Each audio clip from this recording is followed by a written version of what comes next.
What's up, ladies and gentlemen? Welcome to 2 Pixel Wide. So what I want to do today is I want to take a 2D image, specifically like a logo or something, and I want to make that a 3D usable object within After Effects. One of the things we want to keep in mind is this has to be a fairly simple logo, so not a whole lot of colors. I think you can have up to like maybe 64 colors, but keep it simple. The simpler, the better. I'm using a logo that has about three colors in it, which is perfect for this. It can't be too complex. But what we really want to do is we want to get an image. It can be a PNG, it can be a Photoshop file, it can be anything like that. So why don't we just jump right into it? So what we're going to do here is I'm just going to open up Photoshop just so we see what we're working with here. Now I have a logo that I've designed. This is a 1080p file. So like I said, this is a very basic logo that we're going to use for this. It's perfect for what we're trying to do. One of the things is, now, of course, we could always take off the background if we wanted to, but for how we're going to be doing this, I'm actually going to leave the background on, and I'm actually going to make the transparency after. Because of how we're doing this, we're probably going to lose the transparency anyway, so having a background right now is fine, actually probably better. We're going to save this. And like I said, you can use a Photoshop file, you can use a PNG file, any sort of image file. Just make sure it's big enough that it has enough information for this. Now we're just going to close Photoshop. And then what we're going to do is we're going to open up Adobe Illustrator. So what Illustrator is actually going to do for us is it's actually going to take the image file that we've created and generate a vector image, which is going to be what we're going to use in After Effects. So what we're going to do is we're just going to create a new file here. So I'm going to choose film and video for this and just 1080p, just because the image that I'm working with is already 1080p. We're going to create. So now we're left with this blank canvas here. So all we got to do now is find the file that we've been working with here. So I'm just going to find the file. So this is the file that I opened up before, and I'm just going to drag it on. It's the nice thing about the Adobe Suite is all the programs sort of work together very well. So I'm just going to center this up here. Boop. And there we go. Now we have our image file. It looks a little rough right now. That's okay. That's fine. So now what we're going to do is I'm going to go up to Window, and we're going to go down here to where it says Image Trace.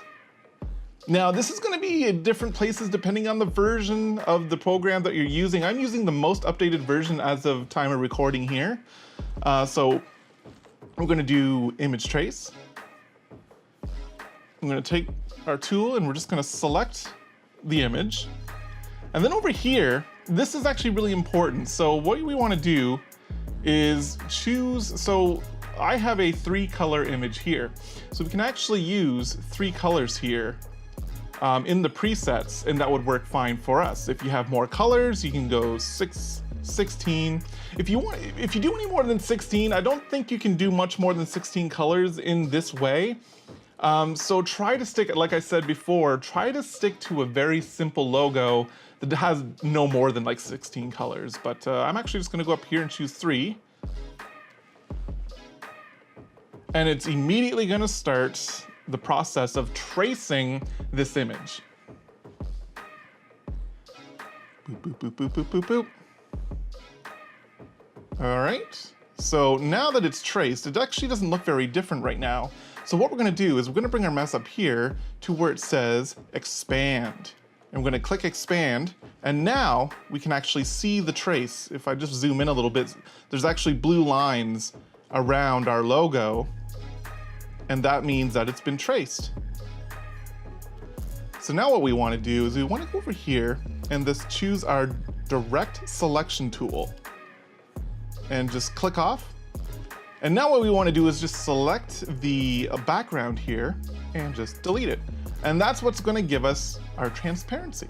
So we'll just do that, click, delete, and there we go. Now we have our logo as a vector graphic. So now what we want to do is we want to just make sure that we save this. And we'll just save it to the desktop, and I'll just call it logo. And it's going to be a .ai file. We're just going to save that. Blah, blah, blah, blah, blah, save. And now that's saved. quit. And now what we're gonna do is we're going to open After Effects. Boop, boop, boop, boop, boop, boop. Okay, so we're just gonna create a new project here. We're gonna create a new composition, 1080p, blah, blah, blah. It's good enough for me. Okay, so now we have our new composition here. Now what we wanna do is we wanna find our AI file. We're just gonna drag it right into the composition here. So now we have our logo imported into our composition here. So now if we take a look at this, actually, you know, if we want to turn off the transparency thing, we can actually take a better look at the logo, and this is the logo. So now it'll act just like any other you know, file, picture file, anything like that, any sort of file that you put onto the composition, it'll act like that. So now what you can do is do things like turn on 3D. You know, we could maybe add a light to it.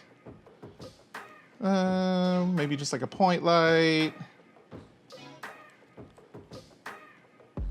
And as you can see,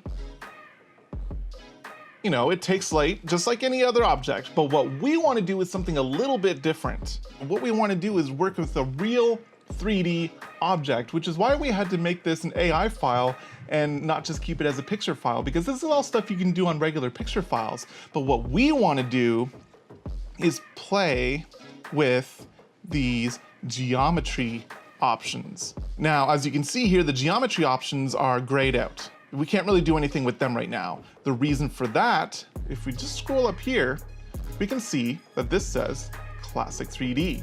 Now the Classic 3D renderer is good for most things, but for what we want to do, we actually want to click on the Classic 3D. We want to come down here to where it says renderer, and we actually want to choose Cinema 4D. Or maybe, I've never actually played with the ray tracing. If you have one of those new 20 series graphics cards, that probably works really well. But for our purposes, we just want to do Cinema 4D. And you can see everything that it enables and everything that it disables in these lists down here. So keep an eye. If you're going to play with the 4D, it's really good to know what it does, and more importantly, what it doesn't allow you to do. So things like camera depth of field or motion blur. If you use the camera for a lot of stuff, you'll want to stick to the classic 3D. But for what we want to do, we have to be in Cinema 4D. So now we have a few more options. We have geometry options, but again, we still don't have any more options than we normally would with a regular image. So here's what we have to do. We have to take this right here, this AI file, and we have to right click on it, and we have to go to create. Now this is in a different spot depending on which version of After Effects you are in. If you were in the, if you're in an earlier version of After Effects, it's actually a lot easier to find. It's right in the main menu. All you have to do is go create shapes from vector layer. If you're in the newest version of After Effects, it's actually under this create panel to where it says create shapes from vector layer. So we're just gonna click on that. And what that does, if you look here, it took our AI file and it made it so we can't see it anymore. And what it's done is it's actually made a shape that looks exactly like the logo. It's an exact duplicate of our logo, but now it's a shape layer. It's a shape layer we've built within After Effects using the vector graphic. And now with the shape layer, we can do all kinds of things with this.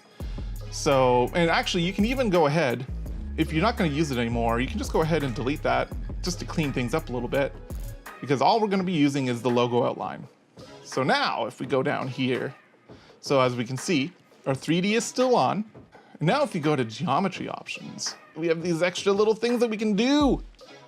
And what we wanna do, if we want this to look super 3D and stuff, is we're actually gonna go to the extrusion depth. And let's just turn that up a bit. And as you can see, we have depth. And the cool thing about doing this here and not doing this in Photoshop, because obviously you can extrude depth in Photoshop, if you do it here in After Effects, then suddenly we have light sources that we can play with in After Effects. We have cameras that we can play with in After Effects, and we can do all kinds of different things. So now we can like you know, transform this. Maybe we'll, you know, change its position and the lighting will keep up with it. You can do all kinds of things that you wouldn't normally be able to do with just an image layer, and by having that extrusion of 3D. So yeah, we can really just play around with this until we get it to look the way we want. But that's actually, that's the super easy way to take a 2D image, make it 3D within After Effects, and have way more options, way more controls, a lot more things you can do with your simple logo now that it's 3D. You can flip it around with cameras, you can do all kinds of stuff. So anyway, thank you guys for being here and being awesome as always. Hopefully that taught you something, and now you can go in, play with After Effects. I'd love for more people to just sit down with After Effects and just play with it, because there's so many cool things that you can do with After Effects if you just know some of the basics. So anyway, that's it for me. Thank you for being here and being awesome as always. Love your face and your butts, and I'll see you in the next video.